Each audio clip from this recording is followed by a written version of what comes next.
We welcome you once again to the channel Know Yourself. Know Yourself is a channel that we have designed to help build our relationship. Today too, the topic we have decided to discuss with you, very important, insightful. And the topic is empty nest syndrome and post-parenting adjustments. Empty nests, what is it? Empty nest syndrome refers to the feeling of sadness, loss, emotional distress that parents may experience when their children leave home for the first time, such as maybe going to college for the first time, secondary school for the first time, or moving out for work for the first time, or maybe they want to start their own independent life for the first time. That pushes you as parent into this empty nest situation. It is not a formal clinical diagnosis, but it's recognized in psychological and family studies as a common transitional phase in middle adulthood. And so authorities have added their voice.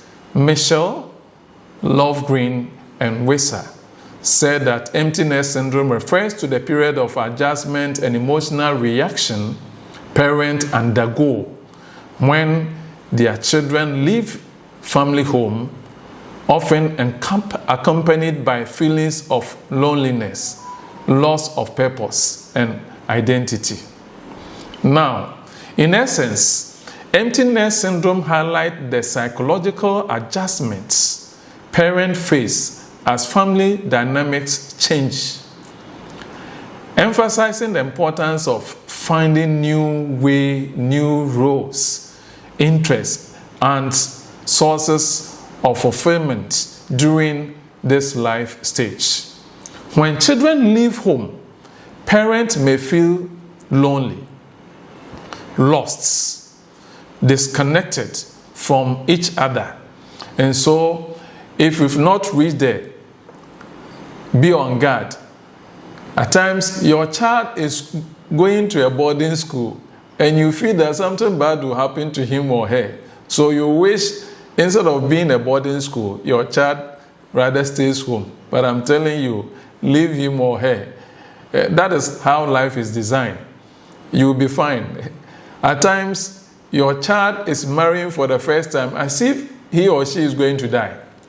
But that is, again, it's part of life. And so that emptiness is that you experience it as if you are losing him or her to someone or nature. That is what we are referring to as the empty nest syndrome. Now, family therapists note that this transition allows couples to rebuild their friendship system. So this is the time that as couples, the two of you must sit down and find ways and means to get yourself maybe happy, which may have been overshadowed by parenting duties. In those days when the children were around, almost all the time your attention, your focus, everything was on your children. Now they are no more. They are either they've gone to school, they are married, and now you have your partner with you. And that is the more reason why you must be deliberate and intentional with your partner. Your children will grow and leave you. Try and establish a close bond with your partner, because your children will leave, but the two of you will still remain in the house. And now, I have these 4 suggestions for you. Reconnect through shared activities during this time. Travel, or maybe some new routines. You define some new routines. 2, explore individual aspirations that were paused during child raising. At the time that you were raising your children, there were certain things that you wanted to do. Now they are no more there. Why not you go through those aspirations, and so you can push them through? Number 3, seek reconnection rituals.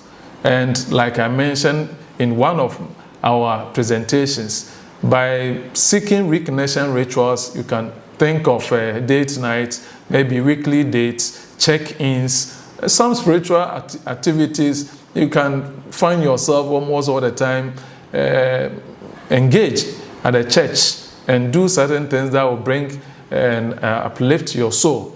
Number 4, acknowledge grief over the changing role while celebrating your new freedom with your partner. Indeed, this session can renew romance and companionship. If, as couples, you approach it intentionally, then of course it can be a period of renewed romance and then companionship. I thank you so much. My name is Counsellor P.S. Kwofie, and I am encouraged